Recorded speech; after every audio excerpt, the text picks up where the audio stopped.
7월 첫째 주일 예배를 드리며 함께 참석한 여러분 위에 하나님이 주시는 은혜가 늘 흘러넘치기를 주님의 이름으로 축원합니다. 우리 옆에 있는 분하고 함께 반갑게 가만히 있어봐. 집사님 잠깐만 자리에서 일어나 주시죠. 우리 집사님 사고 나셔서 이제 얼굴도 멀쩡해지셔서 돌아와 앉아 계셨는데 우리 잘 오셨습니다. 우리 환영을 함께 했으면 좋겠습니다. 반갑습니다. 한 달, 두 달 못 뵀죠? 2달. 네, 앉으셔도 됩니다, 집사님. 감사합니다. 얼굴을 뵈니까 반갑습니다. 다시 인사하겠습니다. 옆에 있는 분하고 이렇게 인사하겠습니다. 살아계셔서 다시 뵙게 됐습니다.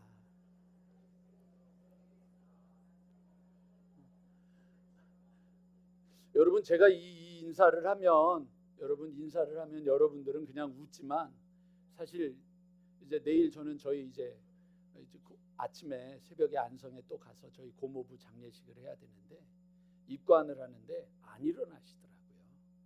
입관식을 하는데 얼굴에 뭘 덮는데도 안 일어나시고 관에 넣는데도 안 일어나시더라고요. 제가 살아가면서 제 목회 인생에서 제일 무서워했던 분 중에 한 분이, 그리고 가장 존경했던 분인데 그분이 안 일어나시더라고요. 그건 뭐냐면 죽었다는 거예요. 인생은 여러분 누구나가 다 죽게 마련이거든요. 근데 우리가 살아있다, 이건 여러분 당연한 것이 아니라 은혜이고 하나님 앞에 감사해야 될 일이에요. 그러니까 여러분 그 사실을 잊어버리지 마시고 우리 한 번만 더 수고해야 되는데, 저는 저희 교회가 되게 자랑스럽고 행복한 이유 중에 하나가 뭐냐면 열심히 성경을 읽고 있잖아요. 오늘 내일부터 뭐 읽는 줄 아세요? 여기만 읽나? 우리가 지금 계속 창세기부터 읽어나가면서 오늘 이제 아가서 8장까지 읽고 내일부터 이사야서를 읽거든요. 여러분 이 이사야서부터 이사야, 예레미야가 에스겔, 다니엘, 호세아, 요엘, 아모스, 오바다, 요나, 미가, 나움, 하박국, 스바냐, 학개, 스가랴, 말라기. 어저께 이거 열심히 외웠습니다. 요 17권을 여러분 넘어가는 게 이게 교회가 승리하는 방법입니다. 그러니까 여러분 오늘은 제가 특별히 맥주감사절 말씀도 전해야 되지만 내일부터 이사야서를 읽어야 하기 때문에 예언서를 좀 제가 전체적으로 여러분들에게 설명을 드려야, 그래야 힘을 낼 수 있을 것 같아요. 예언서 17권이 있는데 이사야, 예레미야, 에가. 예레미야, 에가는 5장으로 돼 있긴 짧기는 하지만 같이 넣어서 예레미야, 에가, 이사야, 예레미야, 에가, 에스겔, 다니엘 5권을 대선지서, 대예언서라고 하고 나머지 12권을 소선지서라고 하는데, 대자와 소자가 붙는 것은 인물의 크기가 아니라 장수입니다. 장수가 크면 이사야 66장, 예레미야 52장, 그다음에 에스겔 48장, 그다음에 이제 다니엘 12장. 요거를 장수가 커서 대예언서, 장수가 적은 것을 소예언서 이렇게 나눌 뿐이지 무슨 특별한 의미가 있는 건 아닙니다. 어쨌든 이 예언서의 핵심은 하나입니다. 예언서의 주제는 딱 하나입니다. 딱 하나. 그게 뭐냐? 여러분 돌아오라고 하는 겁니다. 아셨죠? 돌아오라 그겁니다. 누구에게로? 주님께로 돌아오라. 오늘 그래서 일부 예배 때 우리 김윤성 권사님 남편 박일수 집사님한테, 집사님 강릉으로부터 교회로 돌아오십시오 그랬더니 박일수 집사님이 멈칫하더니 아멘 이러시더라고요. 그래서 이제 강릉에는 겨울까지 안 가기로 하셨어요. 그래서 아주 웃었어요. 돌아오라, 이게 주제예요. 신앙을 가졌지만 지금 딴 데 가 있는 사람, 신앙을 가졌지만 하나님이 없는 사람, 교회를 다니지만 하나님을 없는 많은 이들에게 이 이사야부터 말라기까지 얘기하는 주제는 하나입니다. 뭐냐면 돌아오라는 겁니다. 우리 모두가 이번 24년 남은 6개월 후반전에 여러분 힘을 내시고 승리하셔서 하나님께로 모두가 다 돌아오는 귀한 역사가 있는 하나님의 백성들이 되길 주님의 이름으로 간절히 축원합니다. 저희 교회 교인들이 얼마나 말을 잘 듣는지, 엘리베이터 세워지기 전에는 절대로 돌아가지 말라 그랬더니 아주 목숨 걸고 안 돌아가시고 지금 견디고 계신 분들이 얼마나 많은지. 아마 엘리베이터 제가 딱 이제 끝나고 나면 이거 타고 6개월 이상 안 타고 돌아가시면 내가 장례식 안 한다고 또 그럴 거예요. 그러니까 여러분, 우리들이 소망을 가지고 살아가는데 이 시간 여러분, 하나님이 돌아오라고 하는 예언서의 말씀에 여러분 왜 그 얘기를 하셨느냐? 너희들이 자꾸만 나를 잃어버리고 우상을 숭배하는 거예요. 근데 여러분, 이 우상이라고 하는 게 옛날에는 여러분 그냥 돌덩어리, 우리가 믿고 있는 것들이라고 믿지만 요즘은 그 우상이 아니라고요. 뭐가 우상이냐? 돈이 우상이에요. 돈이. 자식이 우상이 됐어요. 돈이 우상이 되고 자식이 우상이 되고 건강이 우상이 되고 그냥 온통 자기 사랑에 빠져 있고 자기 생각에 빠져 있고, 그걸 여러분 우리는 단순히 마약을 하는 게 마약이 아니에요. 텔레비전에 중독돼 있고 스마트폰에 중독돼 있고, 이미 여러분 전철을 타보면 모두가 중독자잖아요. 텔레비전을 보면, 버스를 타보면 다 중독자가 되어 있잖아요. 우리의 삶의 중심을 하나님으로부터 떠나 있는 우리 모두에게 하나님이 돌아오라고 얘기를 하시면서 돌아오지 않으면 너희에게 심판이 있다. 심판이 있다. 이걸 여러분 요즘 우리가 잊어버렸어요. 그러니까 하나님이 가벼워진 거죠. 하나님이 우스워진 거죠. 하나님이 하찮아진 거예요. 그러니까 들어도 그만, 안 들어도 그만이라고 생각을 하고 있지만 여러분, 우리의 인생에 하나님이 심판이 있다고 하는 것을 잊어버리지 않기를 간절히 소망합니다. 심판이 있어요. 여러분, 인생에 심판이 있어요. 마지막이 있어요.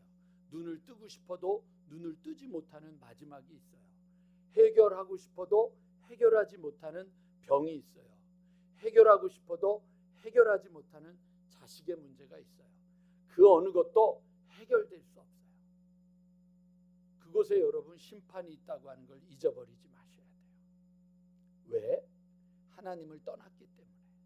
하나님을 떠난 것을 성경은 뭐라 그러냐면 교만하다라고 말하는 거예요. 우리 모두가 다 하나님을 떠날 때 그 모두를 교만하다라고 말하는데, 이 예언서에서 말하는 심판은요, 마지막 종말은 아니에요. 마지막 심판은 여러분 요한계시록에 나오는 그 새하늘과 새 땅, 주님이 이 땅에 오시는 그 마지막이 종말이고, 여기서 말하는 심판은 우리가 하나님께로부터 떠났기 때문에 하나님께 돌아오라고 하는 하나님이 우리에게 주시는 심판이에요. 그래서 여러분, 이 예언서의 핵심은요, 심판 다음에 무엇을 이야기하냐면 소망을 이야기하고 있어요. 소망이 있는 거예요. 오늘도 우리가 여기에 앉아 있는 건 뭐예요? 소망이 있다. 여러분 모두에게 소망이 있음을 잃어버리지 않기를 간절히 소망합니다. 우리는 누구냐? 소망의 사람이에요. 소망의 사람, 소망을 가졌다. 그걸 잊어버리지 마세요. 어저께 가서 입관식 참석하고 입관 예배를 드리는데, 그 입관식을 주관하는 목사님이 그러니까 저희 고모부가 마지막에 안성에 살면서 다녔던 안성제일교회 목사님이 오셔서 주례를 하는데, 그 목사님이 알고 보니까 저보다 10년 후배예요. 그러니까 후배니까 거기다가 이제 그 우리 고모부가 우리 감독 회장님을 하셨었거든요. 우리 감리교회 큰 어른이셨으니까 그 딸이, 큰 딸이 저보다 12년 또 선배예요. 그러니까 이 목사가 막 쩔쩔쩔쩔 매는 거예요. 어떻게 해야 될지를 몰라서. 그래서 전화해서, 선배님 이거 어떻게 해야 됩니까? 본부에는 연락을 해야 됩니까? 어떻게 해야 됩니까? 어떻게 해야 됩니까? 뭐 이러는 거예요. 근데 왜 그렇게 쩔쩔매? 당신이 주례자야, 당신이 집례자야, 당신이 인도하는 거야, 당신이 목사야. 그랬대요. 목사님, 제가 종교교회에서 부목을 할 때 그 담임 목사님이 그 최희우 목사님이라고 7위학번 선배님인데 그분하고 동기라니까 너무 이제 그래서 걱정하지 마, 해 그랬더니 알겠습니다 그러더니 저 몰래 저를 축도를 시켜놨어요. 이제 그 누나하고 얘기해가지고는, 그래도 여기 집안에 목회자가 와 있는데 축도를 하면 어떻겠냐고, 의미가 있지 않겠냐고. 그래서 이제 저를 축도를 시켜서 입관하는 마지막에 이제 축도를 이제 하러 나갔어요. 근데 축도하러 나갔는데 그냥 끝낼 수가 없는 거예요. 지금 안 하면 평생 못하고 입 다물고 살 것 같아서 제가 그랬어요. 고모부를 생각하면 감사한 것이 몇 가지가 있다.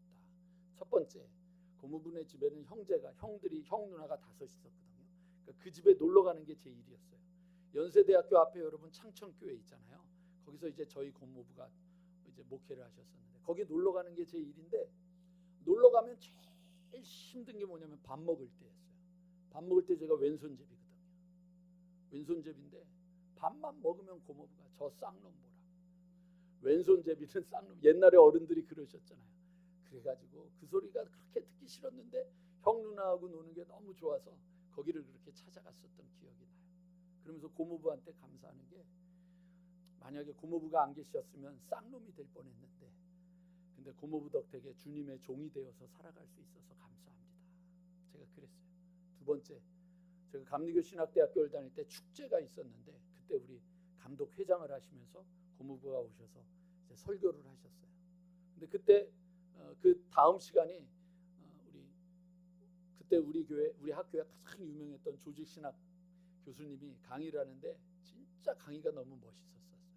사람들이 막 강의 듣고 박수 치고 막 와 어떻게 저렇게 하냐. 그때 그랬던 때였는데 저는 그게 안 들리고 저희 고모부가 설교했던 그 시간에 제 가슴이 뜨거웠었어요. 그래서 나도 저 고모부처럼 설교해야겠다. 그리고 지금도 여러분 제 책상에 옆에 딱 가면 저희 고모부가 썼던 설교집 예언자의 실상이라고 하는 설교집이 꽂혀 있어요. 늘 기억하는 거죠. 설교자의 꿈을 꾸게 해주신 고모부에게 감사한다. 세 번째, 저희 고모부가 제가 처음 목회하는 곳에 오셔가지고 지하실, 아주 조그만 지하실 그 교회에 오셔서 설교도 해주시고 칭찬도 해주시고 격려도 해주시고 그리고 우리 아들 유아 세례도 베풀어 주시고, 그리고 그 이후로는 이제 제가 목회를 시작하니까 목사로 인정을 하셔서 저만 앉혀놓고는 감리교회 야사를 다 알려주시는 거예요. 옛날에 여러분 지금 옛날에 여러분 기억하시죠? 그 광화문 이순신 동상을 에서 볼 때 이 오른쪽 편에 거기 국제극장이 있었잖아요. 그 국제극장 바로 뒤에가 감리교 본부가 있었어요. 그런데 그 국제극장하고 그 감리교 본부가 이게 이제 좀 협상이 된 거죠. 그거를 저희 고모부가 다 하셨어요. 그래서 거기 여러분들 지금 빌딩이 있었잖아요. 그래서 아래는 국제극장 주인이 갖고 위에 반은 감리교단이 가진 거예요. 그래가지고 그 일을 하셨던 분이 저희 고모부였거든요. 그래서 그거 이루어지면서 했던 얘기, 옛날에 개척하면서부터 시작했던 옛날의 이야기들, 감리교회에 말하지 못했던 뒷이야기들을 얘기하면서 저에게 목회자의 삶을 이야기해 주셨던 그 고모부에게 감사한다 그랬어요. 저희 아버님이 돌아가셨을 때 저희 그 고모부 딸, 큰 딸이 전화해서, 누나가 전화해서, 야 우리 엄마하고 이모가 너희 아빠를 기다리고 있는데 왜 안 오느냐고 그 천국 대합실에서 막 떠드는 소리, 왜 안 와? 형선이는 왜 안 오는 거야? 막 그러는 것을 꿈을 꾸고 눈을 뜬 다음에 저희 집에 이제 와서 저희 아버지를 봤었는데, 이제 저희 아버지가 우리 누나한테 외삼촌이 되는데, 오늘 제가 그 얘기를 했어요. 그날 어저께 거기에 이제 고모부가 갔으니 천국이 시끄럽겠다. 우리 큰 고모부도 목사였고 고모도 목회하는 걸 도왔고, 우리 작은 고모부가 이번에 돌아가셨고 작은 고모는 또 있었고, 저희 아버지가 계시고, 이제 돌아가셔야 될 분은 우리 엄마밖에 없는데 어른들이 다 이제 돌아가셨는데 오늘은 천국이 시끄러웠겠다. 그러면서 소망을 가졌다. 나도 그곳에 간다는 소망을 가졌다. 여러분 소망이 있으세요? 그냥 가다가 보면 되겠지가 아니라 믿음을 가져야 소망을 갖는 거거든요. 그 믿음이 없으니까 천국이 진짜인지 아닌지 소망이 없는 거예요. 예언서는 우리에게 소망을 얘기해요. 여러분 소망을 가지세요. 믿음 가지고 소망을 가지셔야 돼요. 그래서 여러분 믿음은 들음에서 나고 들음은 말씀에서 난다고 했기 때문에 말씀을 먹어야 믿음이 생기고, 그 믿음이 생겨야 소망이 생기거든요. 그래서 오늘 여러분 예언서를 얘기하는 거예요. 성경 창세기부터 요한계시록까지.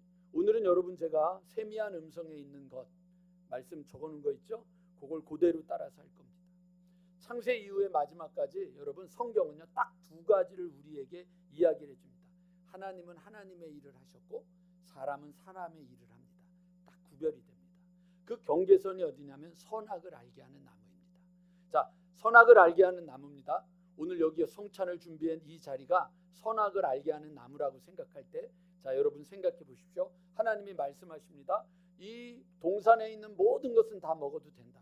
그런데 동산 중앙에 있는 이 선악을 알게 하는 나무의 열매는 따먹지 마라. 자, 누가 말씀하셨죠? 하나님이 말씀하셨어요.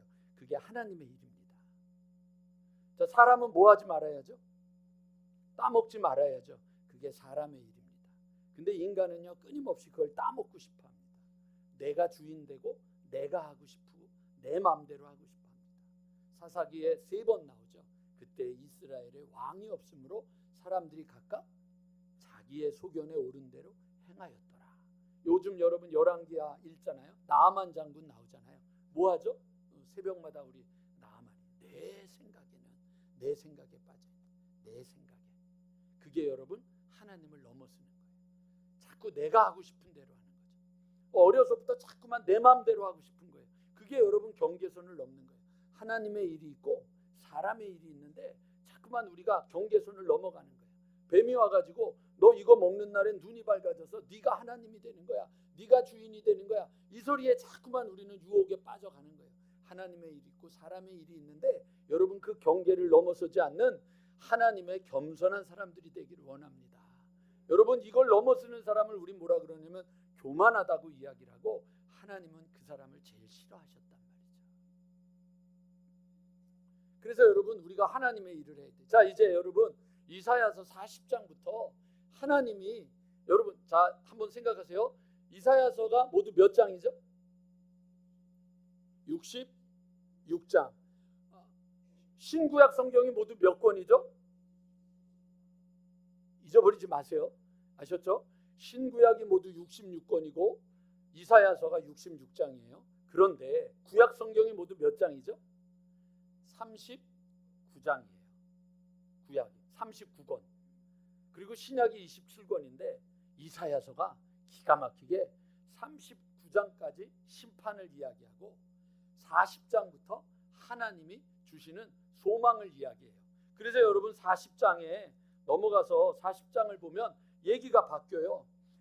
너희의 하나님이 이르시되 너희는 위로하라 내 백성을 위로하라. 이렇게 소망으로 나아가는 말씀을 주시면서 하나님이 주시는 말씀들이 있어요. 그 말씀들을 여러분 잠깐 보도록 할게요. 40장 27절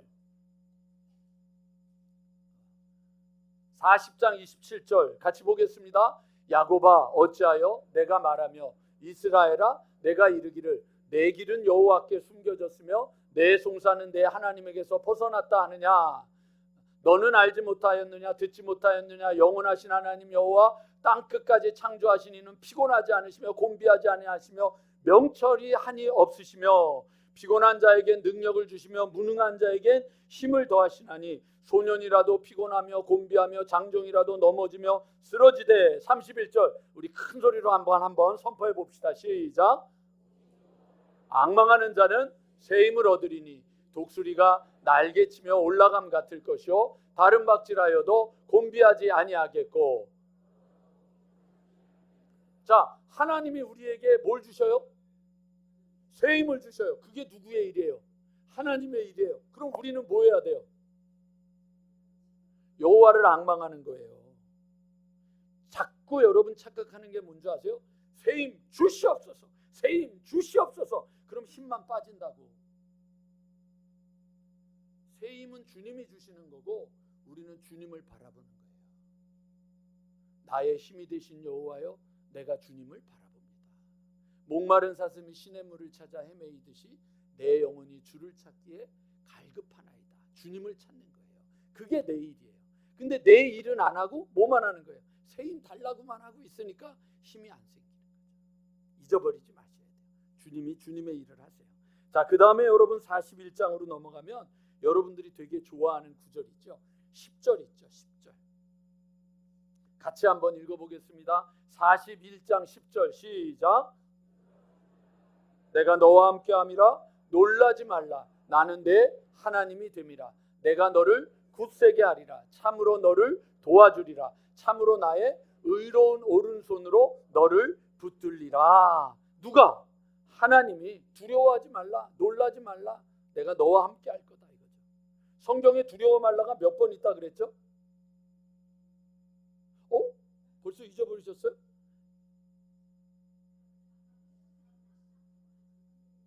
자, 두려워 말라가 몇 번 있다고요? 예, 365일 두려워하지 말라고. 그럼 왜 366이냐? 올해같이 윤달이 낀 달에도 두려워하지 그렇게 얘기를 했는데도 까먹으세요. 두려워하지 말라. 내가 너와 함께함이라. 그게 하나님이 하시는 일이라고요. 하나님이 오늘도 우리에게 두려워하지 말라 그런다고요. 그런데 맨날 염려하는 거예요. 항상 염려하고 쉬지 않고 염려하고 범사에 염려하고 늘 염려하고 어떻게 하지? 어떻게 살지? 어떻게 될까? 이거 이러다가 어떻게 될까? 늘 염려하는 거죠. 걱정하는 거예요. 여러분 우리 옆에 분하고 이런 인사를 했으면 좋겠습니다. 당신 얼굴을 보면 염려가 돼. 얼굴이 왜 이렇게 심각하세요? 여러분 염려하지 마세요. 여기 성경이 뭐라 그랬습니까? 나의 의로운 오른손으로 너를 붙들리라. 그러면서 여러분 14절로 가면 버러지 같은 너 야곱아, 너 이스라엘 사람들아 두려워 말라. 나 여호와는 말하노니 내가 너를 도울 것이라. 내 구속자는 이스라엘의 거룩한이니라. 42장으로 넘어가면은요, 거긴 여러분 또 우리가 또 좋아하는 표현이죠. 42장 3절 상한 갈대를 꺾지 아니하시고 꺼져가는 등불을 끄지 아니하시고 진실과 정의로 시행하실 것이며 그는 쇠하지 아니하시며 낙담하지 아니하고 세상에 정의를 세우기에 이르리니 섬들이 그 교훈을 앙망하리라. 상한 갈대를 꺾지 않으시고 꺼져가는 등불을 끄지 아니하신다.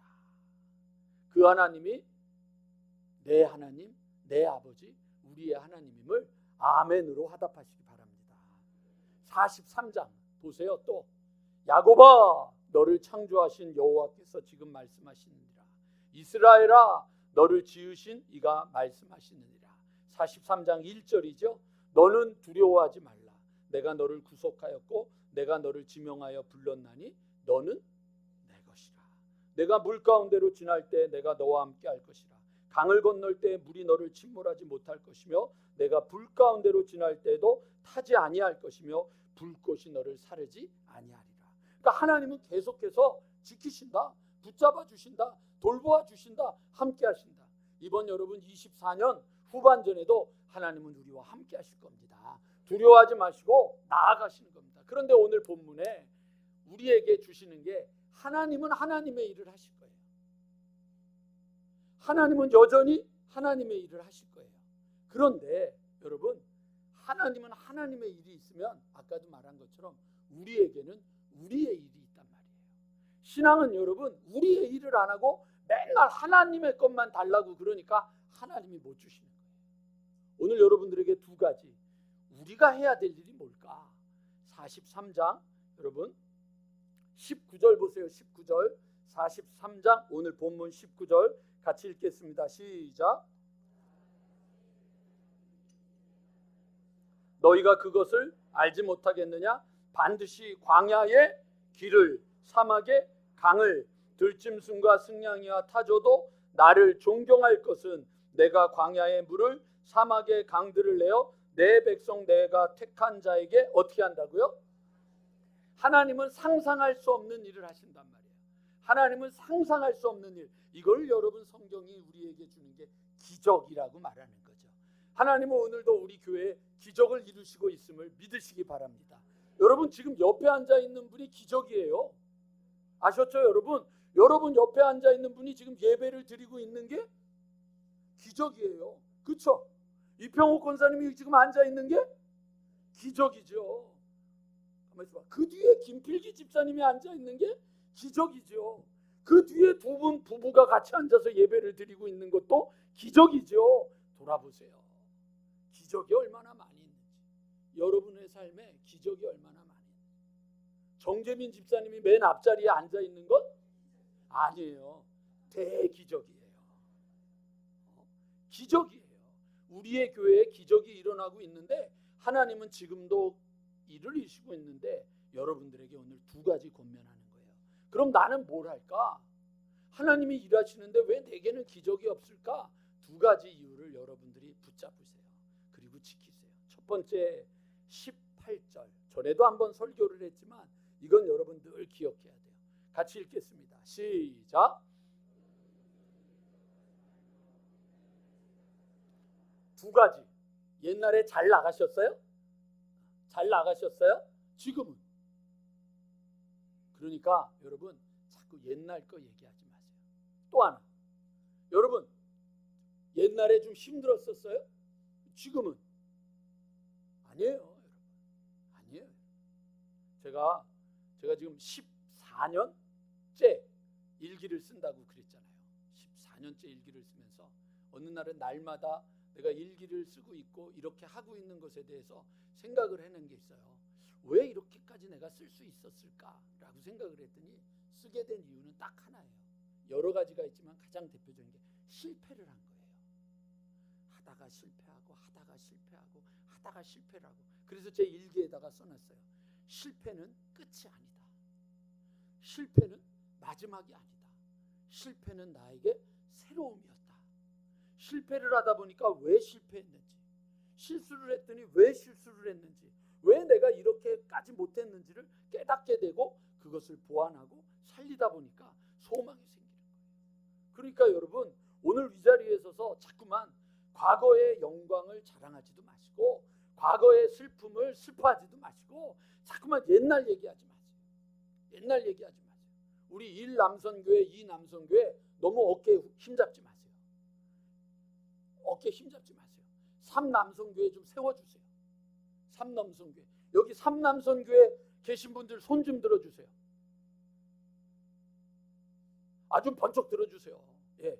이분들한테 1남선교회 2남선교회 이제 내리셔도 됩니다. 이제 이분들 어떻게 하냐면 고마워 수고했어 애써줘 이래야 돼요. 자꾸만 3남선교회 아니 3남선교회가 뭐 나이가 뭐 지금 40이에요 50이에요 이제 70 바라보는 분들인데 수고한다. 근데 막상 들어야 될 이 남선교회는 다 도망갔네. 아 이거 참 이거 계십니까? 예, 김기동 권사님이 대표로 듣고 전달하신 됩니다. 자꾸 여러분 나이가 들수록 아랫사람들을 대우해줘야 존경받는 거예요. 아셨죠 여러분? 그런데 옛날에 우리 때는 말이야 왕년에는 우리 때 말이야 우리가 교회 다닐 때는 말이야 내가 전에는 말이야 그러면 저는 웃어요. 뭐 어쩌라고 이렇게 되는 거예요. 그게 우리의 삶이 아니라 하나님은 지금 우리를 일하시는 거예요. 그러니까 자꾸만 여러분 뒤로 가지 마세요. 지금 다시 망하셨어요? 실패하셨어요? 절망하셨어요? 그럼 그건 어제 일. 하나님은 우리에게 오늘을 주셨잖아요. 그러니까 뒤로 돌아가지 마세요. 음파는요 이전에 제가 여러분 우리 교회에서 몇 가지 하지 말라는 게 있었죠. 하나는 301장 부르지 말라고 그랬었고 또 하나는 뭐냐면 박래수 목사님 얘기하지 말라고 제가 그랬던 거 기억하시죠? 그랬더니 또 삐져가지고 신방 가서 오늘 좋아하시는 찬송가 좀 부를까요? 그랬더니 목사님이 부르지 말라 그래서 못 부르고 있잖아요. 뭐 이러시는 분 있잖아요. 근데 여러분 우리가 꿈을 꾸는 거죠. 그래 박래수 목사님 때보다 더 귀하고 값지게 쓰시는 하나님의 역사가 우리 미래에 있을 거야. 어? 지금까지 지내온 것보다 앞으로의 삶이 더 귀할 거야.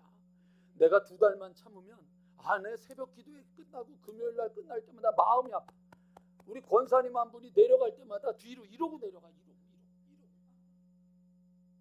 그 잡고 뒤로 나 그거 볼 때마다 얼마나 마음이 아픈지. 그래서 내가 권사님 2달만 참으세요. 2달만 참으세요. 더 귀하고 값진 일들이 이루어질 거예요. 여러분들이 지금까지 하나님을 경험하고 여러분들이 지금까지 하나님을 만나고 여러분들이 인생에서 경험했던 것보다 더 귀하고 더 값지고 더 놀라운 하나님의 역사가 하나님의 기적이 광야에서 물이 사막에서 샘물이 솟아나게 되는 역사가 이 음파에 속한 가정에 음파에서 일하는 모든 일터에 학교에 이루어지게 될 줄로 믿고 이전 일을 생각하고 옛날 일을 생각하는 그런 일들을 내려놓기를 주님의 이름으로 간절히 축원합니다. 두 번째 21절입니다. 같이 한번 또 읽어볼까요? 이 백성은 내가 나를 위하여 지었나니 나를 찬송하게 하려 함이라. 이제 제가 여러분들하고 함께 이 마지막 두 번째 나를 찬송하게 하려 함이라고 하는 이 말씀을 하기 전에 먼저 우리가 이전의 것들을 잊어버리기 위해서 오늘 성찬식을 먼저 하려고 합니다. 성찬식은요 예수 그리스도가 나를 위하여 찢기신 살을 먹고 예수님이 나를 위하여 흘리신 주님의 그 보혈을 마시면서 이제는 내가 주님 안에서 새로운 사람이 되었다는 것을 고백하는 겁니다. 성찬을 하면서 그분을 다시 한번 주님이 내 안에 계시다는 고백을 하는 시간입니다.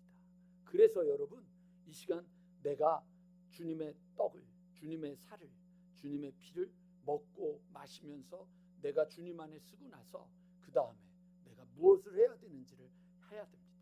성찬은요 이전으로 돌아가지 않았다는, 너희는 누구든지 그리스도 안에 있으면 새로운 피조물이라 라고 하는 고백 안으로 들어오는 시간이 됩니다. 우리가 이전 일을 잊어버리고 하나님을 찬양하는 삶, 노래는 찬양의 부분 집합입니다.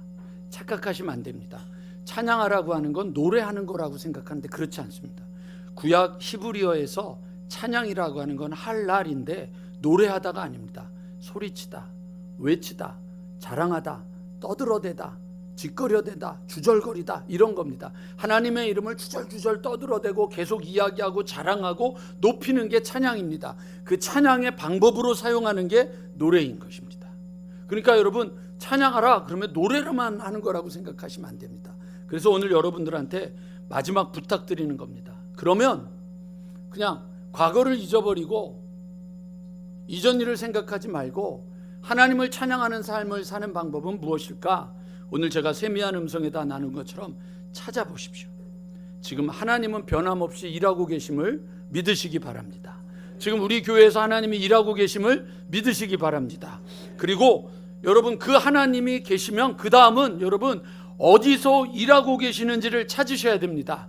목사의 입에 하나님의 은혜가 있으면 어떻게 해야 돼요? 목사에게 가야 됩니다. 아셨죠 여러분? 목사에게 은혜가 있으면 목사에게, 옆에 있는 사람에게 은혜가 있으면 옆에 있는 사람의 은혜에게 이 찾아가야 되는 거예요. 이걸 여러분 놓쳐버리면 문제가 생기는 거예요. 자, 아까 제가 예를 들은 거 조금 같지만 예를 들어 보도록 할 테니까, 김 권사님, 김광수 권사님, 한 권사님이 요즘 교회를 안 나오려고 해요. 자, 예를 드는 거예요. 그래서 제가 한 권사님한테 여쭤보는 거예요. 지금 한 권사님 요즘 무슨 일이 있으세요? 그러면 제가 여쭤보면 권사님이 요즘 교회 다니기 싫어서, 이렇게 얘기를 해주셔야 돼요. 지금 연습한 거예요 지금 권사님. 그래서 왜 교회 나오기 싫으세요? 그러면 목사가 꼴보기 싫어서. 지금 얘기하시는 거예요. 너무 좋아하시네. 한 권사님 요즘 무슨 일이 있으세요? 교회 나오기 싫다면서 웃는 거 보니까 진짜 나오기 싫으신가 봐. 왜 그렇게 교회 나오기 싫으세요? 자, 근데 이제 문제는 거기서 끝나는 게 아니라 집에 갔어. 한 권사님이 집에 갔어. 그랬더니 김 권사님이 여보 왜 그래? 여보 왜 그래? 그랬더니 요즘 교회 나가기 싫어. 그랬더니 왜? 그랬더니 목사가 꼴보기 싫어. 근데 그 얘기를 들었어요. 그랬더니 김 권사님 동생이 의정부에 산대나? 있죠? 어디 계신가? 동생이 오빠 요즘 왜 얼굴이 왜 그래? 니네 형수가 교회 나가기 싫대. 왜? 목사가 꼴보기 싫대. 자, 그 얘기를 여러분 듣다가 보면 어떻게 되겠어요? 목사가 진짜 문제가 있나 보다. 누구를 지금 만나고 계세요? 여러분 지금 누구하고 이야기하고 계세요? 여러분 지금 누구하고 함께하고 계세요? 여러분 옆에 있는 사람 꼴보기 싫은 사람 있다고 그거 얘기하면 더 꼴보기 싫어지고, 안 된다는 얘기하면 안 되는 게 되는 거예요. 찾으세요. 뭘요? 하나님이 일하시는 사람이 누군지, 하나님의 은혜를 받는 사람이 누군지, 기뻐하는 사람이 누군지, 감사하는 사람이 누군지 찾아가 보세요. 아프다가 2달 만에 나왔으니까 은혜가 얼마나 충만하겠어요. 오늘 가서 여쭤보세요. 어떻게 살았냐고. 은혜야, 은혜. 어떻게 살았냐고. 떨어졌는데 하나님이 받쳐주셨어. 어떻게 견디느냐고. 얼굴이 다 나갔었는데 깨끗해졌어. 은혜야, 은혜. 거기 가면 은혜 얘기를 하는 거지. 재수가 없어서 떨어졌어. 더러워가지고 2달이나 걸렸어. 힘들어 죽을 뻔했어. 그럼 만나지 마셔야죠. 찾으세요. 오늘 저는 여러분들한테 그 얘기하는 거예요. 찾으시라고요. 이게 뭐냐? 우리가요 눈에 보여지는 현상 그 뒤에 나타나는 이야기, 그걸 뭐라 그러냐면 여러분 비하인드 스토리라 그러잖아요. 그 뒤에 있는 이야기를 찾으시라는 얘기예요. 오늘 그 얘기를 드릴게요. 그래서 오늘 조금 그냥 앉은 김에 조금만 더 앉아. 째려보지 말고. 오늘 여러분들한테 제가 제일 좋아하는 책 중에 하나가 그 R.T. 켄달이라고 그 로이드 존스 목사님 후임으로 가신 목사님인데 저는 이분 설교가 더 좋아요. 저하고는 맞는 것 같아요. 근데 이분이 썼던 내용 중에 너무 중요한 거를 하나 말씀드려야 될 것 같아요. 이게 비하인드 스토리예요. 요거를 좀 들어보세요. 영국 사람들 가운데 영국이 국가적으로 하나님의 복을 마지막으로 구했던, 그러니까 영국 전체가 하나님 앞에 기도했던 적이 언제였을까? 최근에 테러가 일어났을 때인가? 아니다. 90년, 91년 거푸전이 일어났을 때인가? 아니다. 1981년 포클랜드 분쟁이 아르헨티나하고 있을 때였는가? 아니다. 영국이 마지막으로 전 국민이 기도를 요청한 것은 2차 세계대전 때였다. 첫 번째가 1940년 5월 20일이었다. 수상을 지낸 레빌 챔벌린은 일기에 이렇게 썼다. 5월 26일 가장 어두운 날.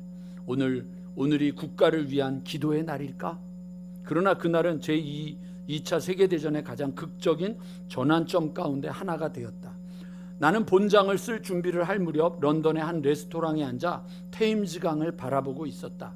역사를 아주 잘 아는 찰리 콜체스터가 내게 말했다. 목사님, 창밖에 보이는 저 보트의 의미를 아세요? 나는 몰랐다. 그는 작은 보트가 1940년 5월 26일 국가를 위한 기도의 날이 있은 지 불과 며칠 후에 5월 29일부터 6월 1일 사이에 프랑스에서 영국으로 33만 4천 명을 수송한 보트 가운데 하나라고 했다. 이 정도 얘기하면 역사를 좋아하거나 전쟁을 좋아하는 사람은 뭘 생각하냐면 덩케르트를 생각합니다. 제가 영화 감독 중에 크리스토퍼 롤란이라고 하는 영화 감독을 되게 좋아하는데 그 배트맨을 만들었던 사람이었는데 그 영화가 늘 언제나 시각을 바꿔주는 거였는데 요 얼마 전에 이 덩케르트라고 하는 영화가 나왔었어요. 근데 그 영화의 이 배경이 이거예요. 1940년 5월 26일 국가를 위한 기도의 날로 선포한 배경은 1933년 아돌프 히틀러가 독일의 정권을 잡았고 39년에 9월 히틀러는 폴란드를 침공했고 그 이후 히틀러는 별다른 저항 없이 노르웨이, 덴마크, 네덜란드, 룩셈부르크, 벨기에를 점령했다. 프랑스군은 40일을 버티다 항복했다. 그게 프랑스가 제일 자랑하던 전선이 마지노선이라는 거예요. 그래서 여러분들 뭐 우리 이게 마지노선이야? 이게 뭐냐면 프랑스의 전선 이름이 마지노선이라고 돼 있어요. 40일 만에 버티다 항복하고 거의 50만 명의 영국군과 프랑스군이 덩케르트라고 하는 작은 해안 지역에 고립되어 전멸당한 게 확실했다. 중무장한 히틀러의 사단들이 불과 24km밖에 떨어져 있었는데 히틀러의 공군이 고립된 영국군과 프랑스군에 폭격을 가했고 1940년 5월 24일부터 28일 사이에 히틀러는 최후의 승리에 가장 근접해 있었다. 영국의 참모총장 에드먼드 아이론사이드는 장군은 동료에게 이렇게 말했다. 이것이 대영제국의 종말일세. 벨기에 국왕 레오폴드 3대도 연합군은 패배했다라고 했다. 대부분의 영국인들은 히틀러가 쳐들어와 영국을 점령할 수 있다는 것을 분명한 사실로 인정하는 분위기였다. 그러나 윈스턴 처칠은 독일의 노예가 되느니 끝까지 싸우다 죽을 것이다. 이처럼 절망적인 순간에 이게 비하인드 스토리예요. 그 덩케르트 영화에도 나오지 않고 역사에도 기록되지 않은 거예요. 근데 그때부터 절망적인 순간에 이거를 여러분 찾아내서 그곳에서 은혜를 받고 살아나는 게 교회예요. 여러분이에요. 영국 교회는 국가를 위한 기도의 날을 요구했다. 캔터베리 대주교와 수많은 정치 지도자들과 국왕 조지 6세가 1940년 5월 26일 국가를 위한 기도의 날을 선포했다. 선포가 있은 지 불과 24시간이 지난 후 아돌프 히틀러는 도저히 설명할 수 없는 행동을 하기 시작했다. 히틀러는 공격 중지를 명령했다. 그의 장군들은 놀라고 실망했다. 5월 26일 전 영국이 함께 모여 기도했다. 웨스트민스터 사원을 비롯한 전국의 교회는 수많은 사람들이 모였고 남편과 아들과 아버지를 덩케르트에서 구해달라고 하나님께 간구했다. 지금도 그 이유를 아무도 모르는 도저히 믿을 수 없는 일이 일어났다. 히틀러의 군대가 6월 초까지 그 자리에 그대로 있었던 것이다. 그냥 공격해서 밀어붙였으면 끝나는 거예요. 준비도 하나도 돼 있지 않고 포기 상태였고, 그때 기록에 의하면 그냥 오면 항복할 준비를 하고 있었어요. 히틀러는 승리를 손안에 넣었으나 군대에게 아무런 명령을 내리지 않았다. 국가를 위한 기도의 날이 있은 지 대략 엿새 후 평소에 물살이 거센 영국 해협이 파도가 거의 없을 만큼 잔잔했다. 수많은 연합군 병사들이 자신들을 구하러 온 여러 대의 작은 보트, 이게 여러분 보트가 뭔지 아세요? 낚싯배, 요트, 뭐 이런 조그만 배들 있죠. 영국에 그냥 거여 있는 모든 배들을 다 갖고 온 거예요. 저는 이 영화를, 덩케르트를 그 대형 스크린 있잖아요. 그 영화관에서 봤는데 그 대형 스크린에 그 조그마한 배들, 군함이 아니에요 여러분. 그냥 영국에 있는 모든 배들을 군대가 다 착출해가지고 그 배들을 가지고 덩케르트 해변으로 가서 영국 군대를 다 데리고 오는데, 그 해변에 배들이 쫙 깔려 있는 거예요. 5월 29일 4만 7천 명, 5월 30일 5만 3천 명, 5월 31일 6만 8천 명, 6월 1일 6만 4천 명이 구조되었다. 모두 합쳐서 33만 4천 명이 안전하게 영국으로 철수했다. 아이론 사이드 장군은 이렇게 기록했다. 나는 독일군이 왜 우리가 이렇게 철수하도록 내버려뒀는지 지금도 이해할 수 없다. 우리가 그 모든 폭격과 총탄 앞에서 철수할 수 있었다는 게 꿈만 같다. 외무부 차관 알렉산더 캐도켄도 이 철수 작전을 기적이라고 했다. 지금까지 말한 국가를 위한 기도의 날에 뒤이어 일어난 사건이 설명할 수 없는 우연의 일치라고 믿어야 하는가? 우연인가? 여기에 대해서 여러분, 스펄전이 한 말이 있어요. 내가 기도할 때 우연의 일치가 일어나기 시작하며, 내가 기도를 멈출 때 우연의 일치도 멈춘다. 기도할 때 나타나는 우연은 우연이 아니라 하나님의 일하심입니다.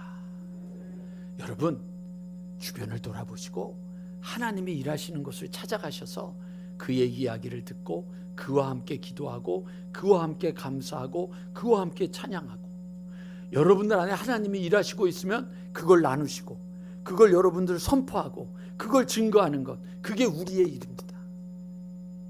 제임스 답스는 이렇게 말합니다. 사단이 가장 큰 거짓말 가운데 하나는 기도에 효력이 없다는 것이다. 절대로 믿지 말라.